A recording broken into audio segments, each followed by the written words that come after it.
শ্রীরামপুরের মাহিষ অঞ্চলে নতুন একটি বিরিয়ানির ব্র্যান্ড চালু হলো, যার নাম বিরিয়ানিজম। আমরাও চলে গেছিলাম এই রেস্টুরেন্টে খাওয়া দাওয়া সারতে। ভেতরে এসে দেখলাম ডাইনিং স্পেসটি মোটামুটি করে বড় এবং চারদিকে খুব সুন্দর করে সাজানো, বিভিন্ন কোটেশন লেখা দেওয়ালে। খুবই ভালো লাগলো। একসাথে প্রায় 50 জন মতো বসে খেতে পারেন এরকম একটি ডাইনিং অ্যারেঞ্জমেন্ট রয়েছে। এবার আমরা যাব কিচেনের দিকটায়। এখানে তখন বিরিয়ানির হাঁড়িটা খোলা হলো। খুব সুন্দর একটা সুবাস চারদিকে ছড়িয়ে পড়ছিল। সামান্য পরিমাণে ঘিও এর ওপরে ছড়ানো হলো দেখলাম।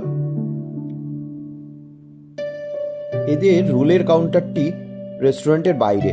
রোলের অল টাইম একটা না একটা কোনো কম্বো অফার চলতে থাকে, তাই জন্য রোলের বিক্রিও ভালো এখানে। অন্যদিকে আরেকটি কিচেন আছে, যার ভেতরে সব তন্দুর সাজানো রয়েছে। নিট অ্যান্ড ক্লিন ম্যানেজ করা একটি কিচেন। আমরা অর্ডার করেছিলাম একটি মটন বিরিয়ানি, যাতে ছিল একটা জাম্বো সাইজের আলু, একটি ডিম। আলুটি খুবই সুসিদ্ধ। সাথে ছিল একটি complimentary raita, long grain basmati ঝুরঝুরে রাইস, খুব ঘি চপচপেও নয় আবার খুব ড্রাইও নয়। আর সবচেয়ে বিশেষত্ব হলো এর অ্যারোমা খুব হাই পিচে নয়। আর মটনের সাইজ কি বলবো, সে তো 250 গ্রাম ওজনের একটা জাম্বো মটন। এখানকার বিরিয়ানি খেতে আমাদের খুব ভালো লেগেছে। আপনারা আসুন, আপনাদেরও নিশ্চয়ই ভালো লাগবে। আর ভিডিওটি ভালো লাগলে অবশ্যই লাইক করুন আর চ্যানেলটি সাবস্ক্রাইব করতে ভুলবেন না।